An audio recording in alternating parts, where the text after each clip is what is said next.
እንዴት ናችሁ? ዛሬ ስለ ሮም በጥቂቱ እንድንመለከት ይህንን ርዕስ መርጫለሁ። መልካም ቆይታ። እንደ ትውፊቱ ከሆነ ሮም የተመሠረተችው በ753 ዓመተ ዓለም ነው። ይህ እውነት መሆን አለመሆኑ በእርግጠኝነት ባይታወቅም ታሪኩ ግን ይህንኑ ያወሳል። በመጀመሪያዎቹ ዘመናት ሮም በንጉሣዊ አገዛዝ ሞናርኪ ስር ትተዳደር ነበር። በኋላም በ509 ዓመተ ዓለም ወደ ሪፐብሊክነት ተሸጋገረች። ልብ በሉ፣ ወደ ዲሞክራሲ ሳይሆን ወደ ሪፐብሊክነት። በዚህ ታሪክ ወቅት ሮም በታይበር ወንዝ ዳርቻ የምትገኝ ድሃ፣ ኋላ ቀርና የተገለለች ከተማ ነበረች። ማንም ሮማውያኑም ጭምር ይህች ከተማ በ300 ዓመታት ውስጥ የሜዲትራንያንን ዓለም የምትቆጣጠር ጌታ ትሆናለች ብሎ የገመተም አልነበረም። የሮምን የስኬት ምስጢር ለመረዳት የሮም ሪፐብሊክ በተመሠረተችበት በ500 ዓመተ ዓለም ገደማ የነበረውን የሜዲትራንያንን ዓለም ካርታ በምናባችን መሳል ይኖርብናል። በዚህ ዓለም ማዕከል ላይ የነበረው የፋርስ ግዛት ነው። የፋርስ ግዛት በወቅቱ የዓለምን እጅግ የበለጸጉ 3 አካባቢዎች ማለትም ግብፅን፣ አናቶሊያን የአሁኗ ቱርክን እና ሜሶፖታሚያን የአሁኗን ኢራቅን ተቆጣጥሮ ነበር። እነዚህ 3 አካባቢዎች በምዕራቡ ዓለም እጅግ ለም የሚባሉ ሲሆኑ በሕዝብ ብዛት የተሞሉና እጅግ የበለጸጉ ናቸው። ከፋርስ ግዛት ማዶ ኤጂያንና ሜዲትራንያን ባህር ተሻግሮ የግሪክ ምድር ይገኛል።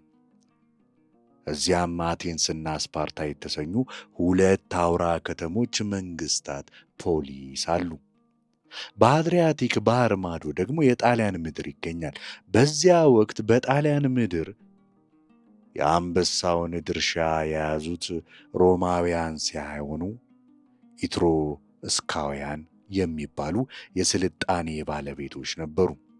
እንዲያውም አንዳንዶች ሮም የኢትሩስካውያን ቅኝ ግዛት እንደነበረችና የመጀመሪያዎቹ የሮም ነገሥታትም የኢትሩስካውያን እንደነበሩ ጭምር ያምናሉ። በሰሜን አፍሪካ በኩል ደግሞ ካርቴጅ የተሰኘች እየገነነች የመጣች ኃያል አገር ትገኛለች። ከግሪኮች በስተ ሰሜን ደግሞ መቄዶንያኖች አሉ።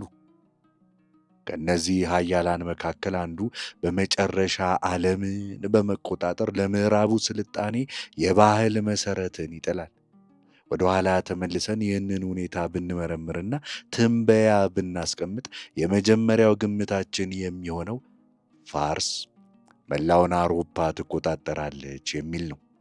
ምክንያቱም ፋርስ የላቀ ሀብትና ግዙፍ የሆነ የሰው ኃይል ነበራትና፣ ለወረራ የተዘጋጀች ኃይል መንግስት ነበረችና። እንደምናውቀው ፋርስ የግሪክን ምድር ለመውረር ሙከራ አድርጋለች። ስለዚህ የመጀመሪያ ግምታችን ፋርስ ነው የምትሆነው። ሁለተኛው ግምታችን ብንወስድ ደግሞ አቴንስ ወይም ስፓርታ ሊሆኑ ይችላሉ። አቴንስ ግን የባህር ኃይል ሲኖራት፣ ስፓርታ ደግሞ በምድር ጦር ብርቱ ወታደሮች ኃይል ነበረች። ሦስተኛው ግምታችን ሊሄድ የሚችለው ካርቴጅ ልትሆን እንደምትችል ነው። ምክንያቱም በስትራቴጂካዊ ቦታ ላይ ስለምትገኝ የአፍሪካንና የአውሮፓን የንግድ መስመር የመቆጣጠር አቅም ነበራትና። መቄዶንያውያን ግን ፈጽሞ አንገምታትም። ምክንያቱም በወቅቱ በፋርሶች ቁጥጥር ስር የነበረች ድሃ መንግስት ነበረችና። ይሁንና ፈጽሞ በሐሳባችን የማትመጣውና ከዝርዝሩ ውጪ የምትሆነው ሮም ናት። የሚገርመው ግን በመጨረሻ ዓለምን የተቆጣጠረችውና የዘመኑ ኃያል መንግስት የሆነችው እንዲሁም ለምዕራቡ ዓለም ስልጣኔ ቅርጽን የሰጠችው ሮም መሆኗ ላይ ነው። እረ ሌላው ቀርቶ ዓለምን ለመቆጣጠር በሁለተኝነት የተነሳችው መቄዶንያ መሆኑ። ፊሊፕ ዳግማዊ ኃያል ጦር የገነባባትና ታላቁ እስክንድር የፋርስን ግዛት የደመሰሰባት አገር። ስለዚህ በዝርዝሩ ግርጌ የነበሩ ወይም ጭራሹኑ ያልነበሩ አገራት ዓለምን መቆጣጠራቸው እጅግ እጅግ አስገራሚ ነው። ይህ ክስተት የታሪክ ውቅያኖሳዊ ሞገዶች ብለን ወደ ጠራነው ጽንሰ ሐሳብ ይመራናል። ግዛቶች እየተዳከሙ ሲሄዱ በዳርቻ የሚገኙ ድንበሮች ኃይል እያሰባሰቡ ዋናውን ግዛት እንዴት እንደሚውጡት ይህ ለሮምም ለመቄዶንያ በተግባር ታይቷል። ሮም በተቀናቃኟ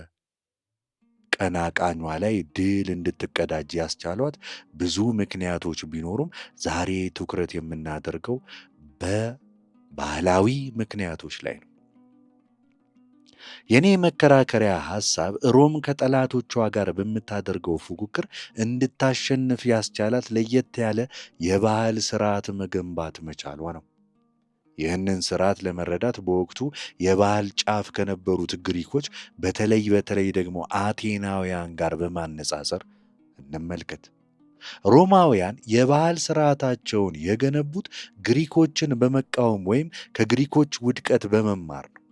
ይህም ልክ ጃፓን ብዙ ባህላዊ እሴቶቿን ከቻይና ጋር በነበራት ግንኙነት ከቻይና ታሪክ በመማር እንደገነባችው ሁሉ ማለት ነው። የግሪክ ወይም አቴንስ እሴቶችና ሮም በምላሹ ያዳበረቻቸው እሴቶች እንደሚከተሉት ናቸው። የመጀመሪያው የግሪክ እሴት ነፃነት፣ ፍሪደም ነው። ነፃነት ማለት እኩልነት የሰፈነበትና ማንኛውም ዜጋ ሐሳቡን በነፃነት የሚገልጽበት ስርዓት ማለት ነው።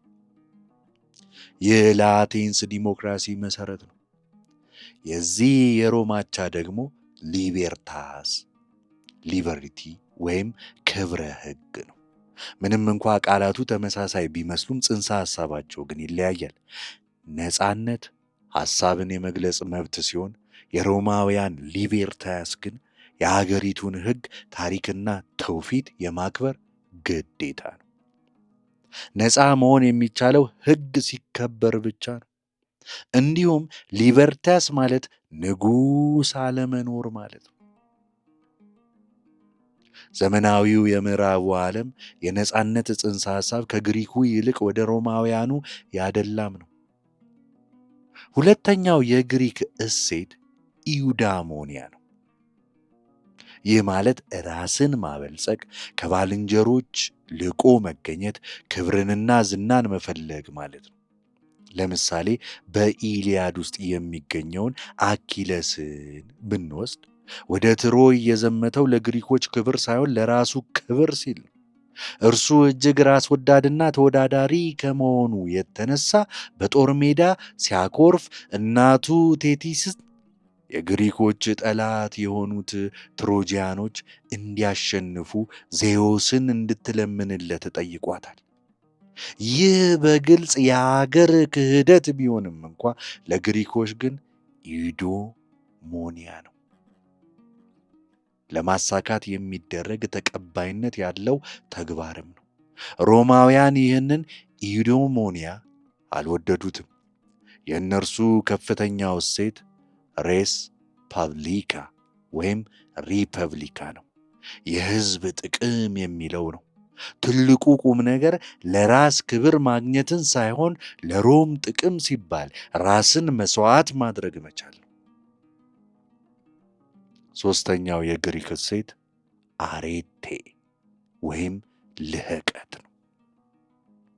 አኪለስ ምንም እንኳ ራስ ወዳድ ቢሆንም በጦር ሜዳ ባለ ድንቅ ብቃት ኤክሰለንስ ምክንያት ግሪኮች ያደንቁት ነበር። ሮማውያን ግን ይህንን በፍጹም አይቀበሉም።